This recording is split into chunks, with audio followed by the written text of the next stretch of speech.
നമ്മൾ പോകുന്നത് കണ്ണൂരിലേക്കാണ്, താവക്കരയിലേക്ക്. അവിടെ വിവിധ ഇടങ്ങളിൽ നിന്ന് വരുന്ന വാർത്തകൾ. രാമന്തളിയിൽ വീടുകൾക്ക് മുകളിലേക്ക് മണ്ണിടിഞ്ഞിട്ടുണ്ട്, കൂടാതെ ചാലാട് വീടുകളിലേക്ക് വെള്ളം കയറുന്നു എന്ന തരത്തിലാണ്. അരുൺ പൂപ്പറമ്പ വിവരങ്ങളുമായി. അരുൺ, എത്രത്തോളം ദുരിതത്തിലാണ് അവിടുത്തെ നാട്ടുകാർ? എങ്ങനെയാണ് മഴയുടെ ഏറ്റവും പുതിയ സാഹചര്യം? അനുജ, ഉച്ചയ്ക്ക് ശേഷം മഴയുടെ ശക്തി കണ്ണൂർ ജില്ലയിൽ അല്പം കുറഞ്ഞിട്ടുണ്ട്. നഗരത്തിൽ നിന്നും അതോടൊപ്പം തന്നെ മലയോര മേഖലയിൽ നിന്നെല്ലാം ലഭിക്കുന്ന വിവരം അങ്ങനെയാണ്. മഴ അല്പം കുറഞ്ഞിട്ടുണ്ട്. രാവിലെ വെള്ളം കയറിയ ഇടങ്ങളിൽ നിന്ന് വെള്ളം ഇറങ്ങി തുടങ്ങിയിട്ടുണ്ട്. പക്ഷേ അത് പൂർണ്ണമായി അങ്ങനെ ആയി എന്ന് നമുക്ക് പറയാൻ സാധിക്കില്ല. ഞാനിപ്പോൾ നിൽക്കുന്നത് താവക്കരയിലാണ്. നമുക്ക് രാവിലെ അതിൻ്റെ ദൃശ്യങ്ങൾ കണ്ടതാണ്.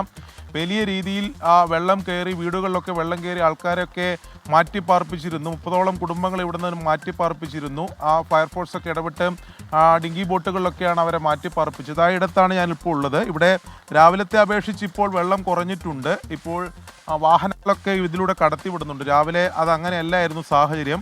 പൂർണ്ണമായും ഈ മേഖലയാകെ മുങ്ങിയ നിലയിലായിരുന്നു ഉണ്ടായിരുന്നത്. പക്ഷേ അതിൽ നിന്നൊക്കെ ഒരു മാറ്റം സംഭവിച്ചിട്ടുണ്ട്. ഇവിടെ നാട്ടുകാരൊക്കെ ഇപ്പോഴും ഉണ്ട്. ചേട്ടാ, എന്താണ് ഇവിടെ വെള്ളം ഇറങ്ങി തുടങ്ങിയിട്ടുണ്ട്, പക്ഷെ നിങ്ങൾ ആശങ്ക മാറിയിട്ടുണ്ടോ? ഇപ്പോൾ കുറച്ച് മാറിയിട്ടുണ്ട്. രാവിലെ ഒരു 10 മണിക്ക് ശേഷം അങ്ങനെ മഴ പെയ്തിട്ടില്ല. അപ്പോൾ അത് മഴ പെയ്യാത്തതിൻ്റെ കാരണം അതുകൊണ്ട് ഇപ്പം കുറച്ച് വെള്ളം കുറവുണ്ട്. ഇനിയും മഴ ശക്തിയാവണമെങ്കിൽ വെള്ളം കയറാൻ ചാൻസ് ഉണ്ട്. കാരണം നമ്മുടെ ഈ പ്രദേശം എന്ന് പറഞ്ഞാൽ താഴ്ന്ന പ്രദേശമാണ്. ഇതിലൂടെ ഒരുപാട് ഓവുകൾ കണക്റ്റായിട്ട് കടലിലേക്ക് പോകുന്ന ഒരു മേഖല കൂടിയാണിത്. പക്ഷേ നമ്മൾ റെയിൽവേ കട്ടിങ്ങിൻ്റെ അടിയിലോട്ടെയാണ് ഈ വെള്ളം സാധാരണ കൾവെട്ടിലോട്ടെയാണ് സാധാരണ വെള്ളം പോക്ക്. അവിടെ ബ്ലോക്കായിട്ടാണുള്ളത്. അതിനൊരു പരിഹാരം ഇതുവരെയായിട്ടും ഈ മഴ ശക്തിപ്പെട്ടാൽ ഇനിയും വെള്ളം കയറാനുള്ള ചാൻസ് 99% കൂടുതലാണ്.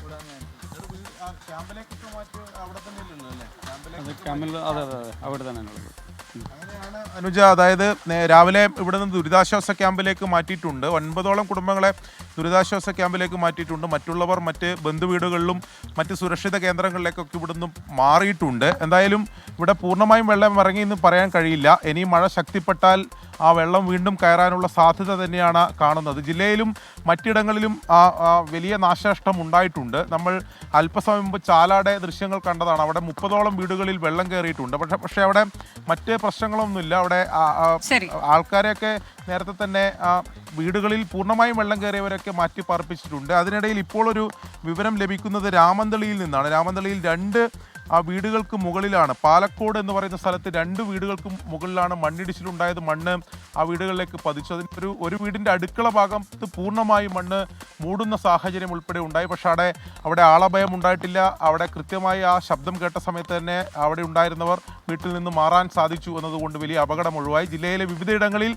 രാവിലെ പെയ്ത ശക്തമായ മഴയിൽ നാശനഷ്ടം ഉണ്ടായിട്ടുണ്ട്. ഉച്ചയ്ക്ക് ശേഷം മഴക്കൽപ്പം ശമനമുണ്ട്. വിവിധയിടങ്ങളിൽ നിന്ന് വരുന്ന വാർത്തകളും അങ്ങനെ തന്നെയാണ്. ഉച്ചയ്ക്ക് ശേഷം മഴയ്ക്ക് അല്പം ശമനമുണ്ട്. പക്ഷേ രാവിലെ ഒക്കെ പെയ്ത മഴയിൽ വീടുകളിൽ വെള്ളം കയറുന്നു, പ്രധാന പാതകൾ മുങ്ങുന്നു. ദുരിതാശ്വാസ ക്യാമ്പുകളിലേക്കൊക്കെ ആളുകൾ മാറിയിട്ടുണ്ട്. മണ്ണിടിഞ്ഞു വീണു, പക്ഷേ രാമന്തളിയിൽ. എന്നാൽ അപകടമൊന്നും ഉണ്ടായിട്ടില്ല എന്നതാണ് അരുൺ നൽകിയ വിവരം.